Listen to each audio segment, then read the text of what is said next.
Assalamualaikum warahmatullahi wabarakatuh. Kami dari kelompok 4 akan membawakan materi tentang sistem koordinasi dengan saya Davila Umi Karoma. Di samping saya ada Reza Dewi, saya Sukma Saya Putri, Saya Pia Warnia Dalam Bakti. Oke, selamat menonton teman-teman.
Video di samping merupakan para penderita penyakit Alzheimer. Penyakit Alzheimer adalah penyakit otak yang menyebabkan penurunan daya ingat, menurunnya kemampuan berpikir dan berbicara, serta perubahan perilaku. Dengan gejala awal yang bermacam-macam, mulai dari hilangnya memori, perubahan perilaku, sampai yang paling fatal adalah kematian. Alzheimer bisa terjadi karena adanya plak beta amyloid di otak. Selain itu, bisa juga karena adanya sumbatan-sumbatan di dalam pembuluh otak. Kaum muda juga rawan terkena Alzheimer, salah satunya karena pola hidup modern yang serba cepat dan instan, seperti makanan siap saji yang bisa menimbulkan penyakit degeneratif. Beberapa gejala umum Alzheimer seperti menaruh barang tidak pada tempatnya, perubahan perilaku dan kepribadian, hingga sulit fokus. Setiap orang memiliki resiko terkena penyakit Alzheimer, namun hal ini bisa dihindari sejak usia muda. Selain rutin berolahraga fisik, kita juga perlu berolahraga otak atau senam otak. Selain itu, bisa juga dengan mengisi teka-teki silang. Dari segi makanan, ada beragam sayuran yang menjadi asupan sehat bagi otak. Salah satunya yaitu brokoli yang kaya asam folat dan vitamin E yang mampu memperkuat sel-sel neuron. Hal ini tidak hanya dilakukan oleh kaum muda saja, para lansia juga tetap harus melatih ingatan mereka. Salah satunya dengan tebak gambar. Meski Alzheimer masih belum diketahui obatnya, mencegah lebih baik daripada mengobati.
Gigantisme adalah pertumbuhan badan yang melebihi batas normal yang memberi dampak kepada ukuran tinggi dan berat badannya.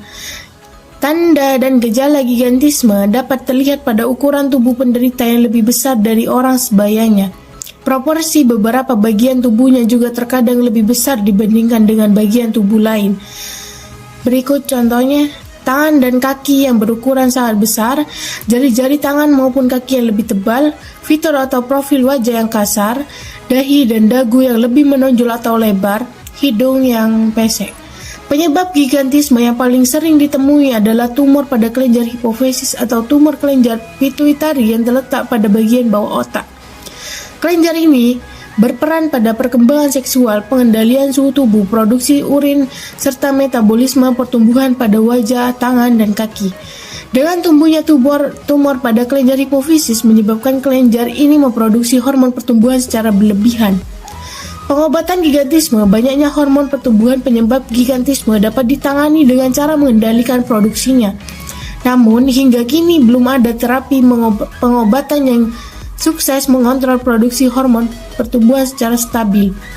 Untuk tumor kelenjar pituitari, tindakan operasi bisa dilakukan sebagai upaya pengobatan pertama. Terapi sinar gamma adalah metode pengobatan lain yang dilakukan untuk mengobati tumor di otak. Terapi ini akan memaparkan ratusan sinar radiasi kecil pada tumor, walau lebih efektif serta dapat mengembalikan level hormon pertumbuhan menjadi normal. Tetapi, terapi ini dapat berisiko munculnya gangguan emosional pada anak-anak, obesitas, dan ketidakmampuan belajar. Pengobatan gigantisme juga menggunakan obat suntuk mencegah laju produksi hormon pertumbuhan. Obat dapat berbentuk cairan dan disuntikkan 1 kali dalam sebulan. Obat-obatan dapat diberikan dalam bentuk pil untuk mengecilkan ukuran tumor sebelum dilakukan prosedur operasi. Pencegahan gigantisme belum ditemukan cara untuk mencegah gigantisme secara pasti, sehingga deteksi dini diperlukan untuk mencegah gejala berat dan komplikasi pada pengidapnya.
Sumbatan serumen merupakan gangguan pendengaran yang sering muncul pada segala usia, baik anak-anak, dewasa maupun lansia.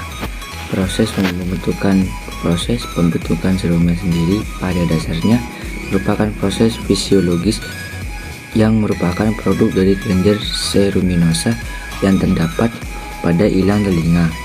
Materi yang terdapat pada serumen itu sendiri merupakan campuran dari material sebaceous dan hasil sekresi apokrin dari glandula seruminosa yang berkombinasi dengan epitel desquamasi dan rambut. Dalam kondisi tertentu, serumen dapat menimbulkan penyumbatan ilang telinga yang dapat berujung pada gangguan pendengaran atau dapat disebut juga atau dapat juga disebut infeksi serumen atau serumen obturans. Penyumbatan semacam ini terkadang dapat pula menimbulkan rasa tersekat di dalam telinga, penurunan ambang dengar, hingga rasa berdengung. Penurunan ambang dengar pada kasus infeksi serumen disebabkan karena getaran suara tidak dapat mencapai gendang telinga akibat sumbatan serumen tersebut. Berikut ini adalah gejala dan ciri-ciri dari sumbatan serumen. Yang pertama, ada dengungan di telinga. Kedua, telinga terasa sakit. Ketiga, kesulitan mendengar yang mungkin terus memburu. Keempat, rasa gatal dalam telinga. Kelima, bau tidak sedap dari dalam telinga. Dan yang terakhir adalah kepala pusing. Selanjutnya ada metode yang dapat dilakukan untuk menyingkirkan sumbatan dalam serumen. Yang pertama, menggunakan serumenolitik. Serumenolitik atau seruminolitik adalah larutan cair yang dapat membantu mengencerkan, melembutkan, memecah, dan melarutkan serumen prop. Larutan ini biasanya berbahan dasar air atau minyak. Bahan-bahan khas yang biasanya digunakan dalam seruminolitik berbahan dasar air adalah hidrogen peroksida, asam asetat, natrium 21, dan natrium bikarbonat. Sementara itu, bahan umum dalam seruminolitik yang berbahan dasar minyak biasanya terdiri dari minyak kacang tanah, minyak zaitun, dan minyak almond. Obat tetes telinga ini biasanya bersedia tanpa resep dokter. Anda dianjurkan menggunakan 5 tetes dalam 1-2 hari kali sehari selama 7 hari. Obat tetes ini bekerja dengan melepaskan oksigen untuk melembutkan dan mendorong serumen dari dalam telinga. Yang kedua, dengan cara irigasi. Irigasi telinga adalah cara lain untuk menghilangkan serumen prop dengan aman dan efektif. Cairan yang membantu serumen keluar dari telinga melalui metode ini terdiri dari air hangat dan campuran air hangat dan hidrogen peroksida dengan perbandingan 50:50 sama rata. Cairan tersebut dimasukkan ke dalam alat cemprit dan dibuang ke dalam saluran telinga. Baskom sebagai penampung akan diletakkan di bawah telinga Anda. Cara ini tergolong murah dan mudah, tetapi hasilnya mungkin dapat menyebabkan trauma telinga ringan. Irigasi juga dapat diberikan dengan cara diminum atau secara oral. Inilah mengapa cara ini tergolong cepat dan murah.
Nafsa adalah singkatan dari narkotika, psikotropika, dan zat aktif.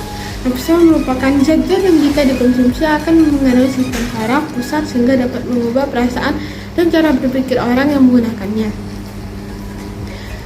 Akibat penggunaan nafsa yaitu pertama, perubahan sikap pada penggunaannya. Kedua, emosi tidak terkontrol sehingga mudah marah dan tersinggung. Ketiga, adanya perilaku menyimpang yang biasa dilakukan oleh remaja.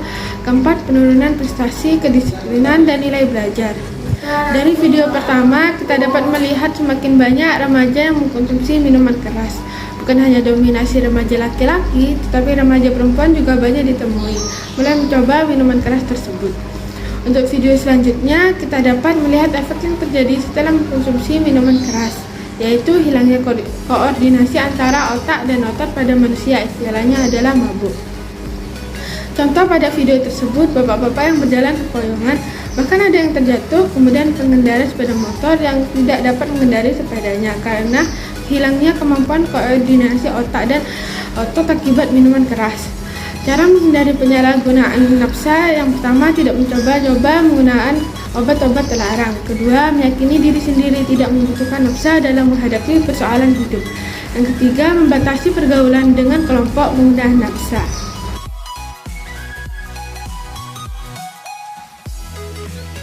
Oke, sekian video dari kami. Kurang lebihnya mohon maaf. Wassalamualaikum warahmatullahi wabarakatuh. Jangan lupa like, comment, and subscribe. Bye-bye!